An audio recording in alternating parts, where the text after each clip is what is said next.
Hey everybody, this is True Disciple bringing you another StarCraft 2 commentary.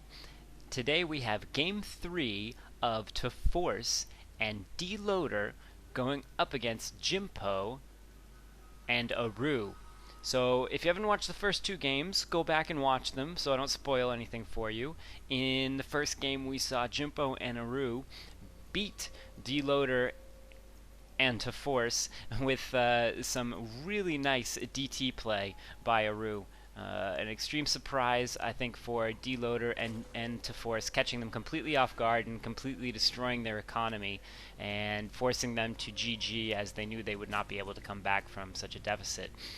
In the first game, DeLoAdEr was also playing Terran, and as I mentioned in the second game, I wasn't sure if he was random or if he swapped. I found out from somebody who is on his team, which is their league, which is their clan, excuse me, which is 9 Knights, said that DeLoAdEr swaps sometimes to Zerg just for 2v2s. So this is his off race. He normally plays Terran. In the second matchup, he was playing Zerg, and a Zergling rush combined with some stalkers from TehForce was able to destroy Arew's base and completely take him out of the game. Arew did try to rebuild, but was unsuccessful. But then we did see some amazing play from jimpo, and here we have a little bit of harass. I want to stop talking about that other game. We got a little bit of harass here, trying to kill off the worker that was building this building, but unsuccessful. That worker is, let's see, down to 20 health, but luckily both Arew and jimpo were able to pull a worker off the line and assist that. I think that's really important to note that for players that don't know about this. When you send your scouting probe in here, it's always helpful to against Terran to try to have them attack the SCV that's building a supply depot or building the barracks, because if you're able to kill them against a really skilled player, that won't happen. But I mean, even in Platinum and under, you can get lucky from time to time and kill off that SCV, and it will delay their barracks by that much longer. Especially if you're looking to rush in the early game, that's extremely helpful. Or if you're looking to prevent them from rushing, if you run in there when you see they should be building a supply depot and they're building a barracks already. So, but that being said, the second game, we saw some superior micro from jimpo, able to harass both players' bases at the same time with 4 dropships dropping in both bases at the same time. Really amazing play, but it was a 2v1 basically at that point in the game, and so DeLoAdEr and TehForce able to wipe him out with just a massive army consisting of tons of Zerglings, Banelings, Colossus, and everything else that they could throw at him. So I'll be very interested to see what happens in this game. This map is Twilight Fortress, which is probably, I'm not 100% sure, but I believe it is the longest distance between the two bases. It is also the easiest one to wall off, in my opinion, as you just have this shared ramp and there are no side entrances at all. It is pretty open for air assaults from the sides, and you can even hide air units in the back here in the corner between the two bases and bounce back and forth harassing the bases, making it very difficult for ground units to be able to defend, as they need to come around here to be able to defend the other side. So air units are extremely strong in here. Here we got some Zerglies chasing away this probe. Another thing to note about this is that both players have an expansion inside this ramp, so they both are able to expand fairly easily. We tend to see some heavy macro games on this map, as there are just so many expansions on this map that are defendable, whereas on the previous map, not Arid Way, excuse me, the first map, which was High Orbit, I believe, that map, there's really no expansion that you can easily defend. There's a high yield mineral right outside the front door of both players, but there's really nothing you can do with that. So here's some Zerglings just kind of running around, checking to make sure there aren't any proxies, make sure there's nothing crazy. Let's bring up the production tab, and let's see, we got Warp Gate being researched for Arew, almost a Spire going down for DeLoAdEr, a couple of photon cannons going down for TehForce up at the front here to kind of wall this off. And meanwhile, we see a robotics factory, and it's gonna be a robotics facility going down for Arew. Meanwhile, we got a cannon. I'm gonna assume it's is it up in the front? It is up in the front. We got a photon cannon going down, and Warp Gate is also being researched for Arew. I think I already mentioned that actually.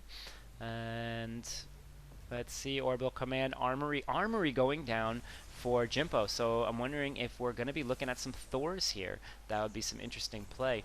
He does have this second base already, so his macro does favor those heavier units. And I'm just full of sneezes today. For anybody who listened to that second game, I did let out a nice big sneeze, so I'm have a little bit of a cold today. So nothing too serious, nothing that keeps me from casting, which is great because I definitely wanted to get as many games out as I could this weekend, and I'm up to 4 games out, I believe, so far for this weekend, and I'd like to get out a few more. If possible, before I head back to work. And I will be on vacation. For those that don't know, I'll be on vacation for the following 2 weeks, and I will not be able to cast anything while I'm on that vacation, as I will not have my lovely computer that I cast on. So, but back to the game, we do see that tanks are coming out, and a tank came out, and there is a Thor. Siege tech has not been researched, but it is being researched. And meanwhile, I mean, this is pretty much just both players are macroing up. All 4 players are macroing up. It's only Arew has not started to get his expansion yet, but I think in the end will be about the same as far as macro goes. And here we have a bunch of Mutalisks, and as I mentioned, flying units are just so powerful on this map, especially fast flying units like the Mutalisk. And this will be able to harass very effectively. Although there's already a turret up, although there is a very large number of Mutalisks, and they should be able to just take out this turret no problem, and then harass. But smartly, jimpo does have that Thor, and that Thor is going to be extremely strong against those Mutalisks. So meanwhile, coming back here, going to try to harass, but there is already a photon cannon here, another photon cannon being warped down. He's warping in a stalker, going to try to deal with these, and I think that DeLoAdEr is going to be losing too many units if he sticks around here for too long, but he has stopped all mining from this base for the time being, and now he is running off, and I'm not sure how many he lost there. In fact, why don't we check the units lost tab and see there. So for units lost, it has not been worth it for him, as he has lost 1,000 resources worth of units. So I'm assuming that's probably 10 Mutalisks that he lost, unless he lost a few drones or maybe one of his scouting overlords earlier. But that is huge losses for him, and he's only done. Although actually, because he was harassing actually both players, so I think that damage might be completely from him. So that 450 and 400. And there it is, it's racking up, and now this harass might start to be worth it if he's able to take down these buildings. But he's losing too many. He's losing too many of these. He's up to 1,800 losses. He's lost, I think, he's lost 4 more of his Mutalisks. Make that 5 more of his Mutalisks, each one of them worth 200 resources, 100 minerals, 100 Vespine.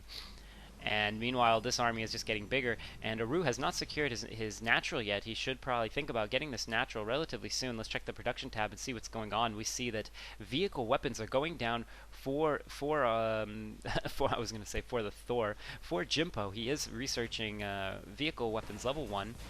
And that'll definitely help him out a lot. Siege tech is up, protecting this choke here very well. And meanwhile, we just got some lings here and some cannons defending here. And meanwhile, I'd be interested to see what is going on over here with the TehForce. It looks like TehForce is getting out some warp gates, stargates, and I wonder what he is actually producing. So, and here he goes, he's throwing down a fleet beacon. So I don't know if we're going to see some carriers or if he's going to go straight for void rays. He has quite a bit of resources in the bank, so I think maybe they're going for a muta harass, which this is quite good because even though he's been losing these mutas, he's been allowing the TehForce to macro up, and so he's going to be able to use these mutas to keep the contain on Arew and jimpo. And as long as he keeps them contained and keeps them in their base defending, then it's going to allow them to continue to macro up. And we can see, look at this, DeLoAdEr taking the high yield minerals, as once again he's able to keep this contained. Although I do believe I saw an observer heading out. So this is Arew's observer heading out to go scout out and see what's going on. And here's a scan going down, so he is going to see, and you can clearly see what is being built there. And there we go, he was saving up all of his energy to kind of chrono boost these out, and he is now going to throw down some warp gates, as he definitely needs to spend extra minerals. If you're going for a build like this, if you're going for carrier rush of any kind, then you're definitely going to want some extra warp gates, because you will have tons of extra minerals for zealots, and it's also worthwhile to get zealot charge. Meantime, coming back to harass, but now there is just a massive amount, way too many turrets for him to deal with at this point in time. And let's see up here, we've got 3 turrets in the back of the base, 2 more turrets going down here. Oh no, those are supply depots. but we got turrets all over the place. We got the Thors here defending, and they're just smashing these units completely. Let's check the units lost tab once again. In the units lost tab, DeLoAdEr is just completely losing everything. He's lost 3,650 resources worth of units. But meanwhile, TehForce has lost nothing. So granted, he's been at a larger deficit. DeLoAdEr has been a larger deficit, but he does have this high yield mineral as well. So he might be able to make up for it with that. Meanwhile, I do believe that there is a observer somewhere in one of Arew's observers somewhere in the space here, scouting around. I can't find it right now, but I'm pretty sure he's in here somewhere.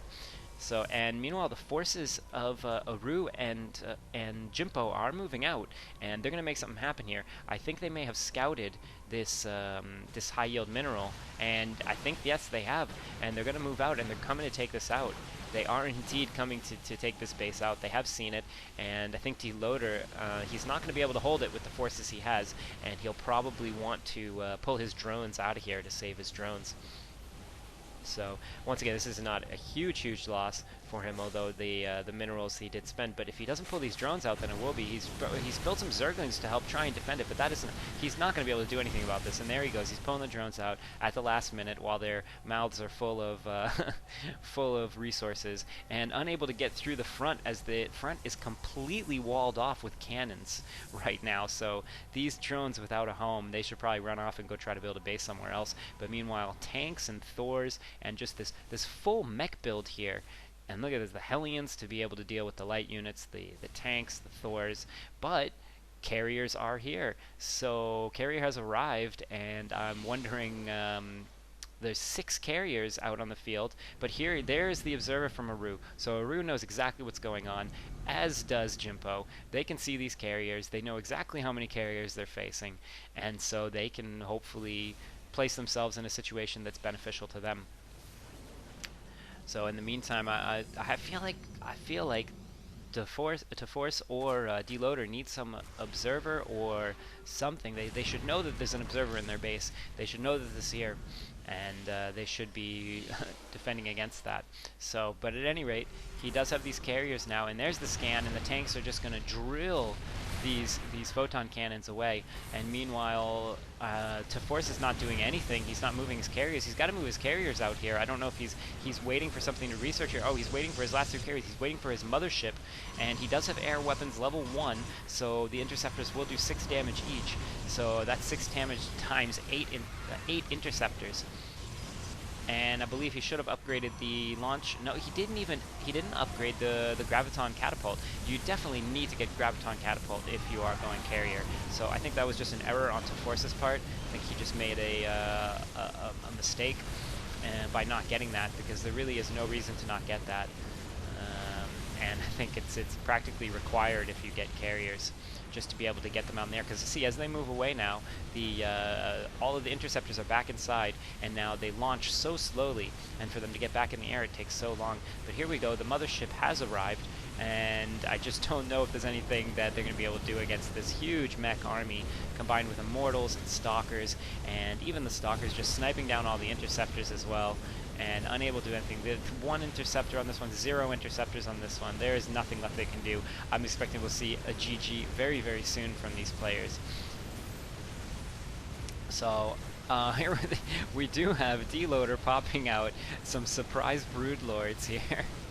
But the broodlords will get completely toasted by these Thors. They're not very effective against them, as they only do 20 damage. They do have an extreme range, but the range on there's a range of 10. Look at this, a range of 10 on the javelin missile launchers, whereas there's only a range of 9.5 on the broodling strike from the broodlords. So the Thors actually can shoot the broodlords from further away than the broodlords can shoot. So they can't outrange them, they can't outmicro them, and there's just nothing that there was nothing that could be done there.